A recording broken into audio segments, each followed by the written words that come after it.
Hi, I'm Indrasen Naidoo, CPO for First Rand. First Rand Banking Group, by way of introduction, consists of First National Bank, West Bank, and Rand Merchant Bank. My role as CPO of First Rand was created some 2.5 years ago, essentially around leveraging our group spend. Our group spend also is about 10 billion Rand, consisting of various facets consistent with the banking environment, IT being the most prevalent, real estate related costs like facilities management, temp related costs, and similar costs like printing and the like, the typical kind of stuff.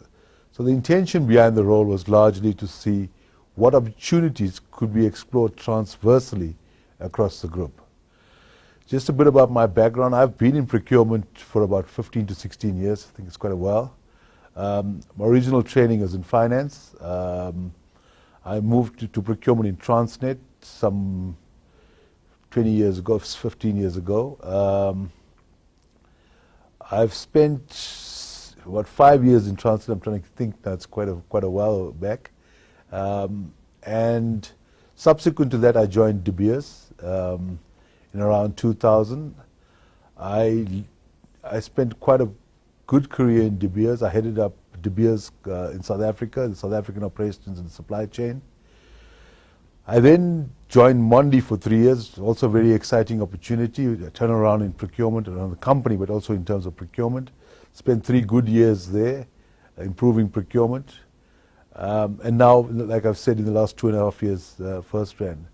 So from a personal point of view, it's been my ambition to constantly explore new industries and procurement practices in the new industries, because part of my branding is around multi-industry experiences, and I strongly encourage those that have the opportunity to plan their careers with similar kind of consideration around having exposure, because procurement does vary across the various industries, as you're aware, and having that practical experience is undoubtedly valuable. And as I find myself in the financial services sector, I can undoubtedly say having some of the strengths or drumbeats of the manufacturing sector certainly does hold one in good stead. So it's more the principles rather than the pure environment that tends to feature. One of the things that I've complemented my multi-sector experience with has been my personal development. I initially, early in my career, was involved in finance. I've got a BCom in accounting, a postgrad in management accounting. I've also qualified as a chartered management accountant. I've also studied, I've got an MBL, and I've got a master's in engineering. So I've really kept myself relevant in terms of academic pursuit, which I think is important. I think one of the things that is important to procurement professionals is the topic of being relevant. And I think for very long, procurement has suffered from the old syndrome of, if you've got nothing better to do with somebody, move them to the stores kind of mentality or mindset. In First Rand, for example, one of our deliberate strategies is about professionalizing procurement, and that goes around the quality of people we retain, the kind of development we focus on, being members of institutes that support procurement. So it's all about getting the profession more recognized so we can encourage more talent to join the profession.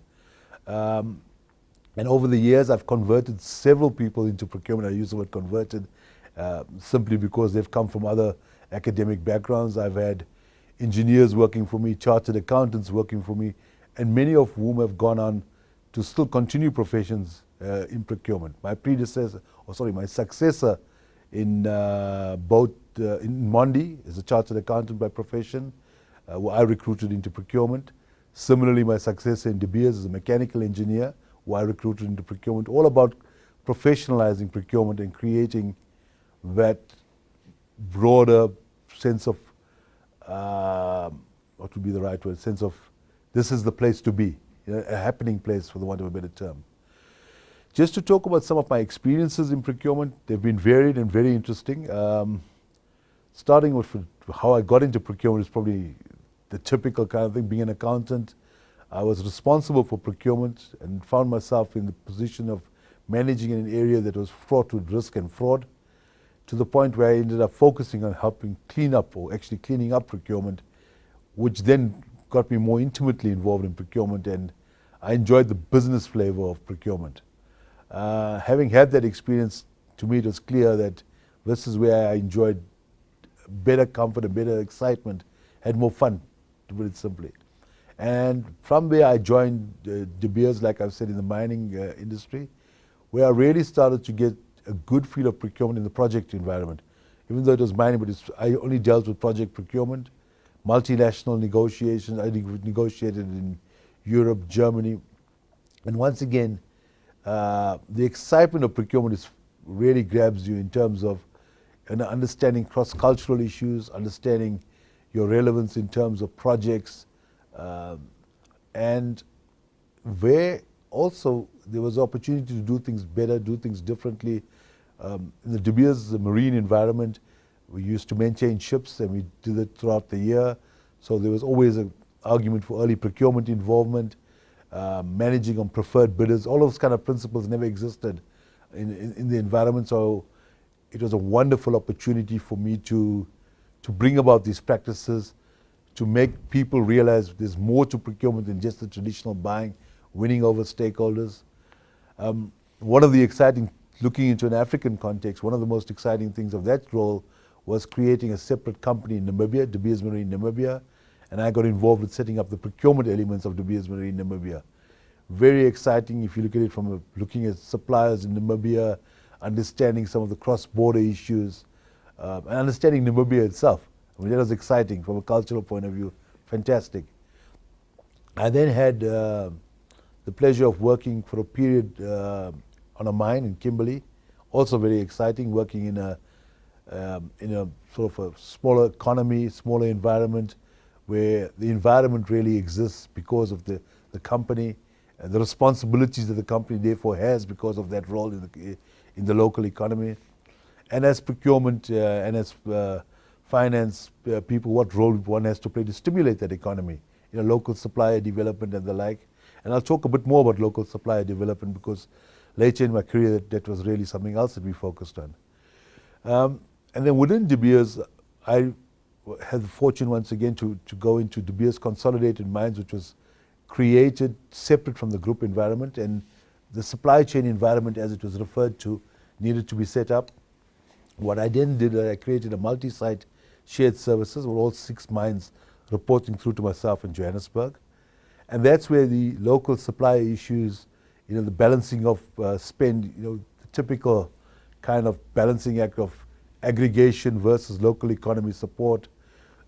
We actually went for the balance of the two, where we created kind of a franchise system. We initiated supplier days to welcome local entrepreneurs, or to be more accessible to local entrepreneurs. And we measured this with year-on-year business placed. And I'm talking about in about 2003, 2004, so it's not so long ago. And in that stage, the charters were in their infancy. It was more on labor sending areas, local procurement, etc. And to the credit of De Beers, very supportive. I mean, the Anglo-American Small Business Development Program, clearly De Beers drew from that and had its own program. I think it was called Matla Falang at the time. So we supported all of that to good effect. And I then had the opportunity to join Mondi. And really my reason for leaving De Beers was nothing to do with De Beers per se, but more me wanting to experience a different industry. Like I've said earlier, it was part of my planning. And when the opportunity came to go into manufacturing, it ticked the box in that respect. But it also ticked another very important box. It wasn't a steady state, growth, mature environment. It was more a turnaround, startup kind of thing where you got to do new things. I kind of think of myself as somebody, if in a mature environment, I'll probably break something with his desire to go and fix things. So Mondi was very exciting. I had the good experience of working with 2 global CEOs, one Austrian and one Scottish, both with very different perspectives, both brilliant experts in the industry, very different styles, and learnt a lot in terms of the business side and procurement.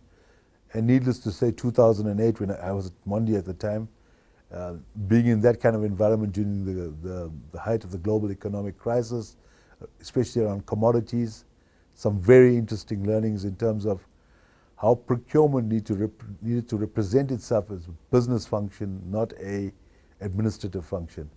In hindsight, I think I didn't do too badly, but it was certainly a wake-up call to realize the impact of one's role in terms of profitability, cash. If you consider the manufacturing sector, roughly 80% of your cost of sales is procurement influenced. And having that responsibility was certainly a wonderful opportunity. You know, it grows a person. And then the other thing about Mondi was also the fact that it is a multinational company with strong presence in about 38 or 39 countries. You know, and I think often as South Africans, as is the case with De Beers, or even as Africans for that matter, we sometimes need to take a step back and realize that some of our companies actually do have global presence, and we don't pat ourselves on the back that we actually do dominate and are prevalent. I mean, if you look at Mondi's strategy, growth by acquisition into Eastern Europe, into Russia, not an easy thing to do, and we should, you know, take pride in that.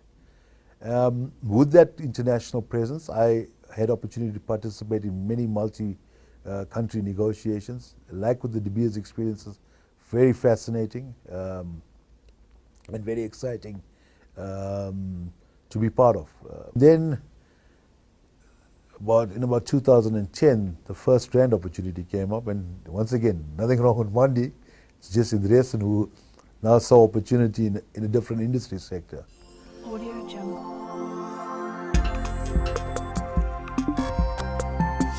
Audio Jungle.